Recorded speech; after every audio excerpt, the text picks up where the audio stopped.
Now, I'm just taking one quick look here at the Lotus Elise Sprint 220 Riot, and yeah, this is one that, because of all the events on at the moment with the car hunt and a few other bits and pieces, I really don't want to be spending a lot of tickets right now on this, and also the fact that this car is golded up the walls, because this one has had quite a few car hunts and it's been available in the game since launch on the Switch like a year and a half ago. So yeah, I'm gonna put in a run here, and I also, if it's like quite a low one, I will give a link in the pinned comment to say like the last time this was available. So I think there's a 1:45 time, and yeah, it's really awesome car. It is just a case of like, it's one of the great ones for training fundamentals.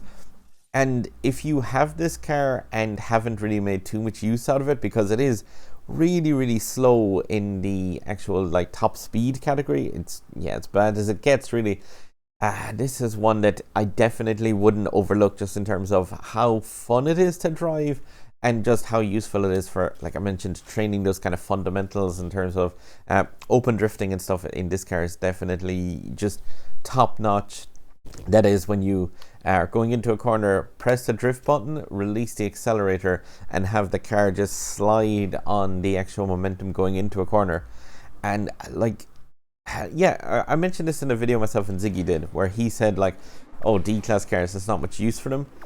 But I would genuinely have more fun racing in this type of car than in something like a S-class Golden Centenario or so, because yeah, for me, this game is more about like the fun and the driving elements. But yeah, like, this car sums it up in a lot of ways, especially in comparison to, like I said, those less enjoyable S-class things, especially. Let's see here, but this car does really benefit obviously from being in the air, because it has that 175 mile an hour top speed on the ground, which is devastatingly low. Realistically, there's no like avoiding the fact that that is a crazy low top speed. So you do need to make use out of the nitro state pretty much for 99% of this race, and outside of that, like, it is great to have it in the air as much as you can. Any kind of options where you have the shorter track, take it, because it's not about like yeah, going in ways that, like, you know, are going to be more complicated with this car. This car can easily handle in the agility portions of tracks, but at the same time there's not much point in doing it if you're going to handle those at 167 miles an hour if you're out of a nitro state. Fill up to a shockwave there, so you can take these ramps, punching the car straight to the 225 both times, and then open drift here, and gonna aim right through the center of the pyramid. Just try and like avoid turning too much while you come in here. You can just take it all in one motion. If you kind of go in on the right hand side to start off with, and then just try and aim it so that you're coming out the other side. And oh yeah, never mind, I was gonna link a 145 run, but like I did mention that to Ziggy also in our video. This is a car that it's so incredibly consistent. If you know kind of how to drive this one, you're never going to hit a barrel roll in this and get like that wonky thing that you could get out of the C7, where it's just like, no, I'm not having it today, I'm just going to drop you on your roof. So yeah, like absolutely gorgeous car though, in my opinion. Like, and I know, again, when it comes to multiplayer, it's really slow. When it comes to like, yeah, pretty much any choice for stuff, it's quite slow. But when it comes to just the sheer driving of that car, and like you see there, punching it off the end, just get it back up to the 225 at all times. And I'd say if you probably measured how much of that run is in a nitro state, it's gonna be well around the 90% mark. I don't think there's very much of any time when the car isn't in a state. You just open drift to fill up the bar.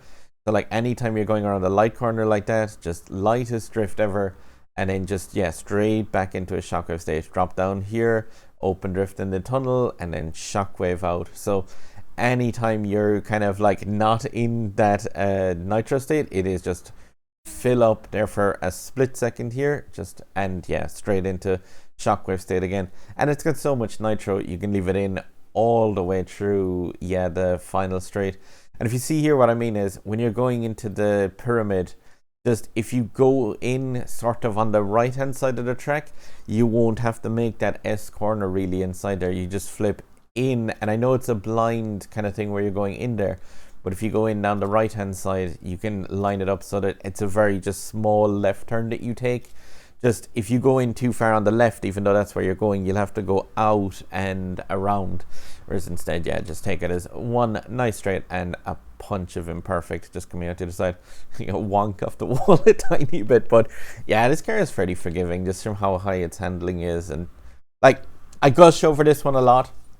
But Lotus Elise, easily one of my favorite cars in the game, definitely favorite types of car in the game, just the way that, yeah, it's in a crazy high agility, the same as the McLaren Senna, the Grand Sport, to a lesser degree than the Lamborghini Huracan Evo, because like that's obviously a bit more capable in the top speed, so it loses a small bit of that agility. But yeah, Viper ACR, there's one of these kind of cars I think in every single one of the class, and they're all pretty much things that I would drive very, very happily any day of the week kind of thing. Let's see who's around me in that. Anyone cool?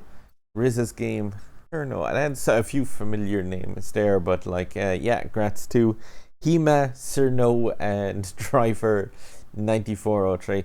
There's quite a lot of players with those driver names, and people are saying like, they should change those and stand out. Unfortunately, if you have a, I think is it a kid's Nintendo Switch account, you're not actually allowed to change the driver name. That portion of it's just grayed out. But grats to, yeah, the people with like all those times. Like that's it when it comes to consistency.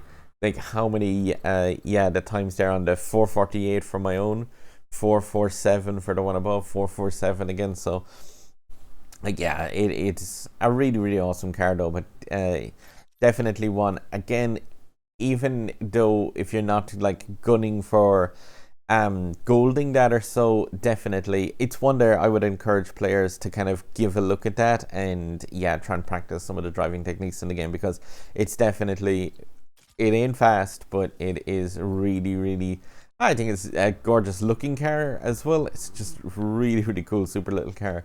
And yeah, those stats like acceleration, handling, nitro, just off the charts. Obviously that suffers a bit, but yeah, I mean, just from these three alone, it's a great way of learning the tracks and, yeah, learning the kind of the driving techniques. Like, you definitely get loads of nitro management and the drifting to fill that.